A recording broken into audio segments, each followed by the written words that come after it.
Donc nous allons continuer l'exercice de la dernière fois. Je repars donc du fichier précédent où nous étions arrivés à ce résultat donc de matériel composite, enfin composé en fait de deux matériaux de base que l'on a un peu abîmé par la suite. Alors ce qu'on va faire aujourd'hui, ça va être un peu prolonger ceci en faisant un peu plus du custom. Donc on va déjà créer sa propre sélection pour rajouter par exemple une section ici en self-émissif. Donc pour arriver à rajouter un output en plus, puisque pour le moment donc on a 4 outputs, donc le base color normal, roughness et métallique, on doit rajouter un output de plus. On peut le créer soit en faisant un add node output, ou encore dans la liste avec barre d'espace, on a aussi output à la fin. Bon, voilà. Alors, output, ben, ça rajoute une sortie de plus, donc ça va générer une texture de plus. Alors, il y a trois choses importantes à faire. En fait, il y en a une que j'ai oubliée quand j'ai donné le cours.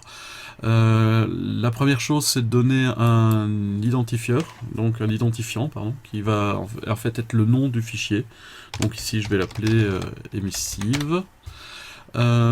Il y a le groupe, ça c'est ce que j'avais oublié. En fait, le groupe, on peut voir que les quatre objets ici, enfin les quatre outputs ici, font partie du groupe matériel. Et pour que cet output soit considéré comme faisant partie du matériel, il faut le mettre dans le groupe matériel. Et la dernière chose à définir, c'est l'utilisation qu'on va en faire. Parce que là, juste avec le nom, Substance ne sait pas le découvrir lui-même. Il faut qu'on lui donne un usage ici. Et donc, dans la section usage, on fait un add item. Et pour le RGBA, on envoie ça non pas dans la diffuse, mais ici, on va sélectionner emissive. Et donc, du coup, tout ce qui va être envoyé ici dans l'output va être de l'émissif. On va voir qu'il y a une petite dernière chose à faire quand même, une fois qu'on aura mis quelque chose dedans, pour que ce soit effectivement visible dans le matériel utilisé ici dans le viewport. Donc pour définir une section ici comme étant émissive, je vais directement dessiner un masque. Donc contrairement à la dernière fois, on avait utilisé des masques générés, comme par exemple le masque qu'on a ici, qui permettait d'utiliser les Color ID pour définir les différentes zones, les différents matériaux. Ici, on va créer directement une nouvelle ressource. Donc dans ressources, je clique bouton droit et je fais un new vector graphique. Donc vector graphique qui va me permettre de créer un masque vectoriel. Donc on choisit un nom, donc je vais l'appeler masque par exemple, et une résolution. Ça peut sembler bizarre de définir une résolution pour un masque vectoriel, mais en fait Substance transforme tout ce qui est vectoriel directement en bitmap. Donc on peut le modifier par la suite, mais ici donc la résolution de base qu'on va utiliser c'est 1024 x 1024, comme tout le reste du matériel était en 1024. Voilà. Donc je fais OK, du coup il m'a créé un nouveau masque vectoriel ici, que je vais drag dropper ici, et donc si j'ai bien sélectionné cet élément là, je vais avoir ici une barre d'outils qui apparaît sur le côté, et donc je vais dessiner en blanc, donc je vais dessiner en fait le masque par-dessus cette zone ici. Alors pour savoir exactement où je dessine, je peux faire apparaître les UV de l'objet, ce qui est assez pratique. Et donc dans 3D View, je vais dans Géométrie, et je fais Display UV in 2D View. Et là on voit c'est apparu, mais j'avais dû changer la couleur avant, donc c'était pas une très bonne idée. Alors dans UV ici, je peux aller sélectionner la couleur, et par exemple prendre du rouge, qui va ressortir beaucoup mieux. Maintenant, si je veux les toggler, je peux simplement cliquer sur UV ici, ça fait un toggle, mais il faut bien avoir précisé avant Display UV into the view. Voilà. Donc ici, j'ai 4 grandes zones qui correspondent aux 4 manchons blancs, et les 4 plus petites qui correspondent aux 4 en cuivre. Donc je vais sélectionner ici un des éléments. Alors pour ça, je vais bien sélectionner l'outil Pen, et me mettre en mode pass. Et du coup, une fois que j'ai fait ça, je peux sélectionner une zone chaque fois en cliquant, en rajoutant un point à mon polygone.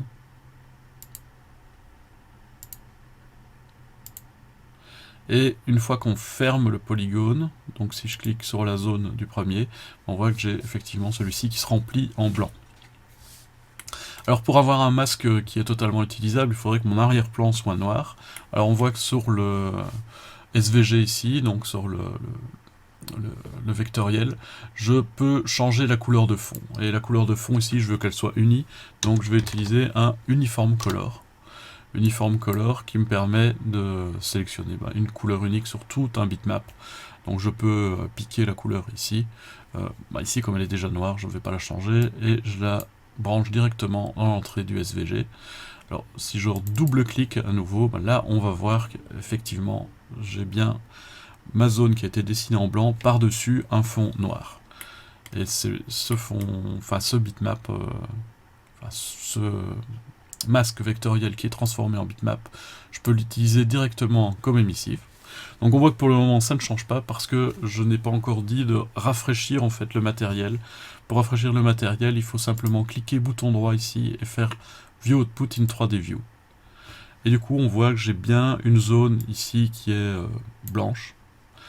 Elle n'est pas très lumineuse parce que par défaut l'intensité est de 1, mais je peux modifier cette intensité en éditant le matériel lui-même. Donc je vais dans 3D View matériel. Mon matériel ici s'appelle Lambert 2 SG et je vais dans Edit. Et donc ici j'ai tous les paramètres qui concernent mon matériel. Par exemple Emissive Intensity. Donc si je remonte Emissive Intensity, on voit que je commence à avoir un glow autour de cette zone. Et je peux aussi changer d'autres choses comme par exemple le type de normal, etc. Donc ici, voilà, j'ai fait ce que je voulais, cependant il y a quand même encore un petit problème. Si je baisse l'intensité, on se rend bien compte qu'en dessous, j'ai toujours ma couleur cuivre qui est visible. Et donc, idéalement, ce serait bien de la remplacer par du noir pour avoir, que ça ressemble plus en fait à une source lumineuse dans un tube plastique par exemple, ou ce genre de choses. Alors, pour éliminer cette couleur-là, en fait, je vais utiliser le masque et je vais directement aller affecter la couleur ici, qui est ma base color. Et donc, je veux que cette partie-là ne soit plus en orange, mais ce soit un trou noir à la place. Donc, je vais pour ça utiliser mon masque ici et faire un lerp, un blend, pardon. Je vais faire un blend, le blend qui va permettre en fait de mixer deux éléments ensemble. Donc j'ai un foreground, un background et un masque d'opacité. Le masque d'opacité, ça va être le masque que j'ai dessiné à la main. Et donc le masque d'opacité, on voit ici, il a rajouté automatiquement un convertisseur niveau de gris. Parce que mon masque d'opacité, il a été créé comme étant un élément RGB. Et mon masque d'opacité, lui, doit être en niveau de gris ici, au niveau du blend. Donc j'ai deux éléments, donc background, foreground. En fait, le background, ça va correspondre à la zone qui est en noir ici. Et le foreground, la zone qui est en blanc. Donc la zone qui est en noir, je veux que ce soit le base color original. Donc je vais aller le chercher ici. Hop, je passe d'abord en mode lien simple. Donc je vais chercher ici et je le mets dans background. Et foreground, je vais rajouter une couleur uniforme noire. Donc si je rajoute un uniforme color, j'aurais pu aller repiquer l'autre, mais je vais en mettre un ici en plus. Voilà. Et donc je double-clique dessus pour voir la modification appliquée sur la vignette. Et je vois bien donc que ça a créé un trou ici dans mon base color. Et le résultat du blend, donc ce résultat là, je vais l'envoyer ici directement dans le base color. Donc on voit maintenant que mon base color a été modifié. Et donc si je réédite le matériel et que maintenant je mets une émissive vraiment à 0, Les seuls éléments qui restent ici dessus, en fait, ça vient de la roughness et de la metalness. Enfin, ici principalement de la roughness dans ce cas-ci. Et donc je peux éventuellement donc avoir une émissive animée ou que sais-je. Et maintenant j'ai quelque chose de propre. Donc en dessous je n'ai pas de la couleur cuivre qui apparaît quand la lumière s'éteint. Voilà, donc on a simplement ici créé un masque vectoriel. On a rajouté un output de plus.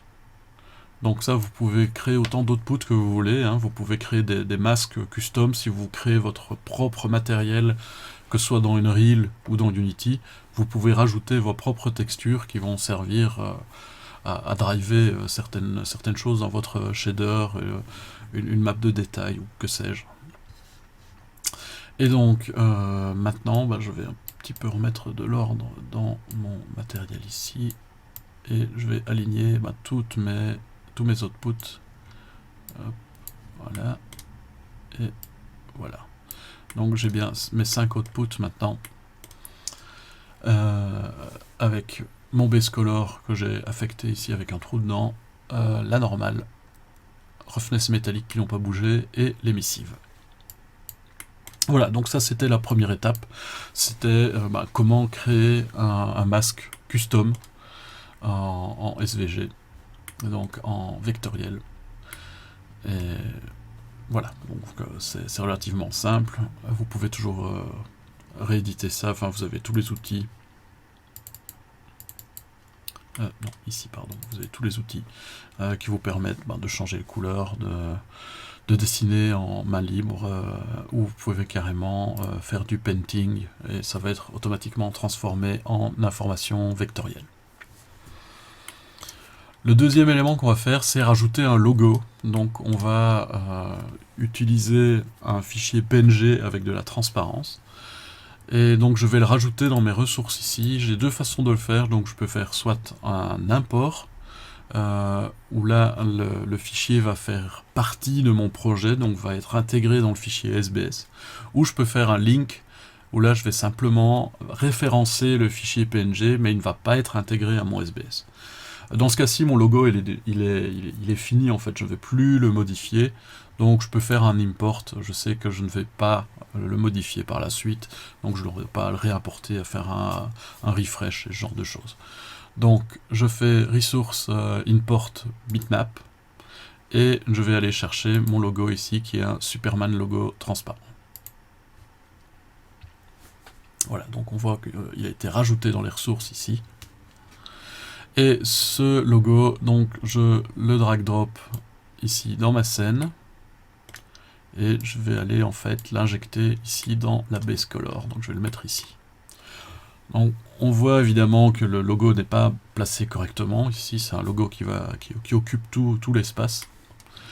Mais je vais pouvoir modifier ça grâce à un autre qui s'appelle transformation 2D.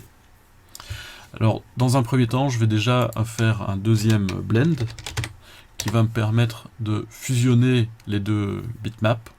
Donc, je vais prendre mon base color d'origine que je mets en background et mon nouvel élément ici que je vais envoyer en foreground. Et donc, on voit qu'il a mis l'un par-dessus l'autre. Alors ici, pas besoin de masque d'opacité parce que dans le logo ici, j'ai déjà un canal alpha qui va être utilisé directement par le blend. Donc si j'envoie ça directement dans le base color, j'ai mon logo qui est mis à travers tout évidemment, puisque je n'ai pas encore fait de placement. Alors pour faire le placement, je vous ai dit il fallait utiliser le node transformation 2D. Alors je vais l'insérer ici entre les deux, donc entre le bitmap et le blend. Alors pour faire ça plus facilement, je peux simplement sélectionner la connexion entre les deux et faire barre d'espace. Et donc j'ai dit que c'était transformation 2D, il est là en fait, il n'y a pas besoin de le chercher. Transformation 2D. Et donc comme j'avais le lien qui était sélectionné, il a été automatiquement s'insérer entre les deux. Alors on voit que mon transformation 2D me permet ici d'éditer la position du bitmap. j'ai des petits points d'accroche ici, des petits carrés qui me permettent d'éditer en fait la largeur, hauteur du masque. Et si je clique à l'extérieur, je peux aussi changer l'orientation. Donc ici, je vais essayer d'aller le placer sur mon manchon ici. Alors, vous pouvez soit déplacer les extrémités comme ça, sans rien appuyer comme touche, et du coup, le reste ici est fixe et ceci bouge. Mais si vous avez par exemple placé correctement le centre, vous pouvez, grâce à CTRL, changer la taille sans modifier le centre de l'objet. Alors ici on se rend compte d'un petit problème, c'est que le bitmap est répété à l'infini. En fait il y a du tiling qui est fait automatiquement dans le transformation 2D, et on voit effectivement ici dans tiling mode, je suis en HV tiling, donc horizontal et vertical tiling. Mais par contre je ne peux pas le changer parce que le mode de tiling est hérité automatiquement de la texture principale qui elle-même est en mode tiling pour permettre justement d'avoir des textures seamless. Donc ici, ça m'intéresse pas évidemment d'avoir ce mode tiling, donc je vais pouvoir forcer ça en changeant ici le mode et en mettant en absolute. Absolute, ça veut dire je ne veux pas hériter de quoi que ce soit et je définis mes propres options. Et donc ici maintenant je peux sélectionner et me mettre en mode no tiling. Et du coup, ici, le logo n'est plus répété, je ne l'ai qu'une seule fois. Et donc maintenant, ça va me faciliter un peu la vie pour le placer correctement. Donc on voit déjà qu'il n'est pas dans le bon sens, donc je vais le retourner. Donc, je le retourne et je vais essayer de le mettre à peu près à une taille correcte.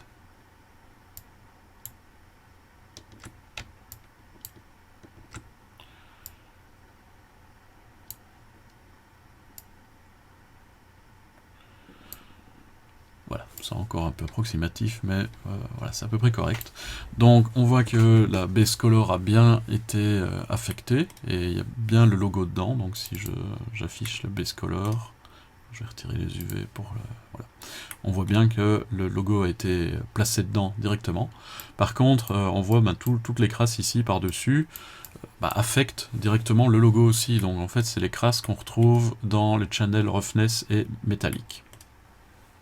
Donc pour avoir quelque chose de propre, ce qu'il faudrait, c'est carrément blender tous les channels ici, et pas uniquement le channel base color. Donc pour le moment, ce qu'on a fait, c'est juste un blend sur un channel. Maintenant, pour faire le blend sur tout le matériel, on va utiliser un node qui est Material Blend, à ne pas confondre avec Multi-Material Blend qu'on avait utilisé lors du premier exercice, qui permettait de sélectionner différentes entrées en fonction d'une color ID.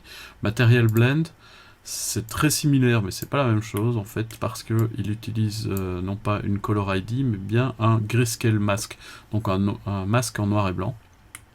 Sinon le principe est le même, si ce n'est qu'on n'a que deux matériaux ici. Donc je vais supprimer tous les channels dont on n'a pas besoin, comme j'avais fait la dernière fois. Donc je retire diffuse, specular, glossiness et 8.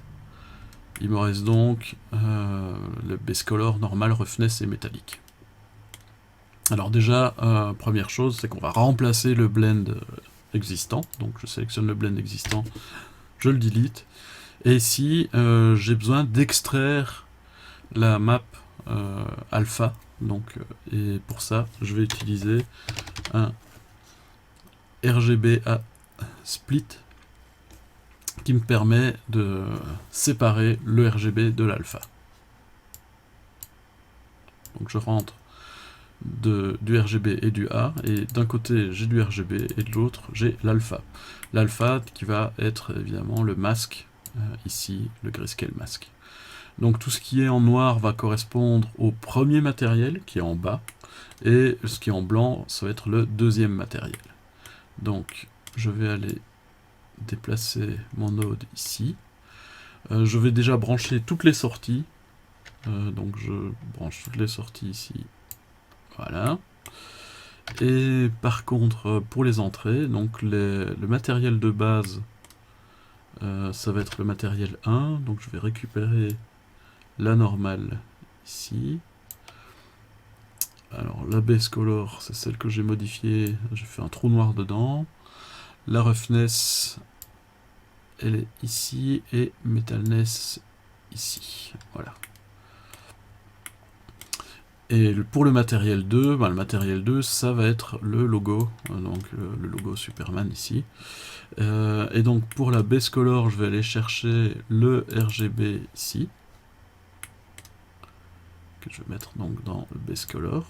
Alors pour la normale, on a plusieurs possibilités. Tiens, je me suis trompé, j'ai inversé les deux entrées, voilà, il me semble bien, le base color est normal.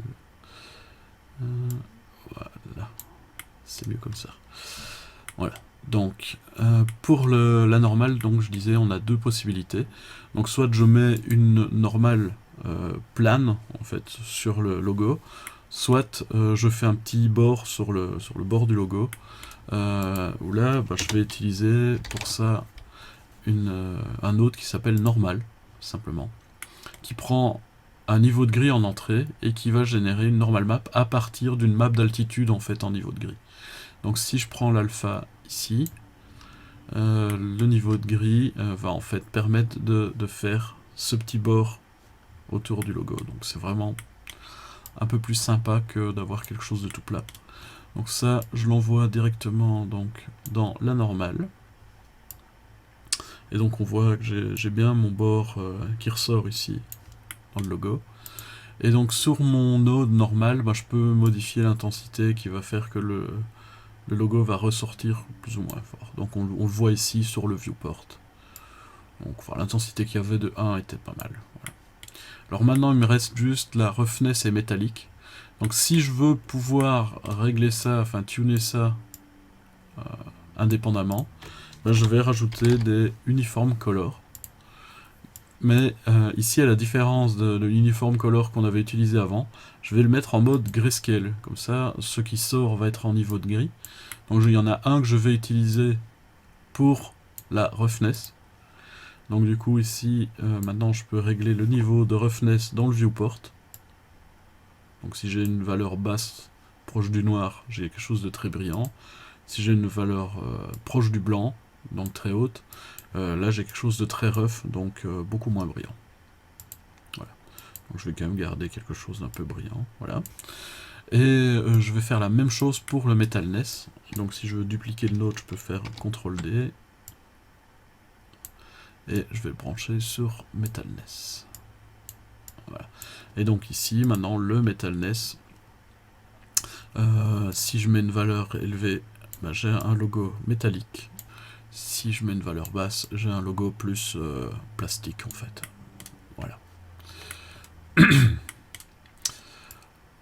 Donc, du coup, on a fait tout ce qu'il fallait. Il y a juste une petite chose pour être vraiment correct.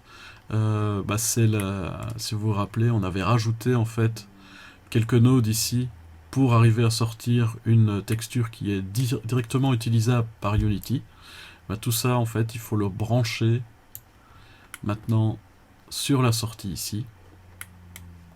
Donc j'avais le métallique qui était dans le RGB. Donc je vais débrancher ici celui qu'il y avait et aller chercher le métallique ici. Voilà. Et la roughness va rentrer ici pour être la roughness qui va être inversée pour faire une softness qu'on va merger avec metalness et comme ça j'ai un metalness softness. Voilà. Donc du coup j'ai toutes mes sorties, y compris ma sortie ici d'émissive. Et tout ça est maintenant exportable complètement. Donc si je reprends mon matériel Torus 1, si je fais un export output as bitmap, on voit j'ai base color normal, roughness, métallique, metalness, softness et émissive. Et donc en fonction de la plateforme sur laquelle je vais exporter, donc si c'est soit Unity, soit Unreal, je sélectionnerai mes sorties en fonction.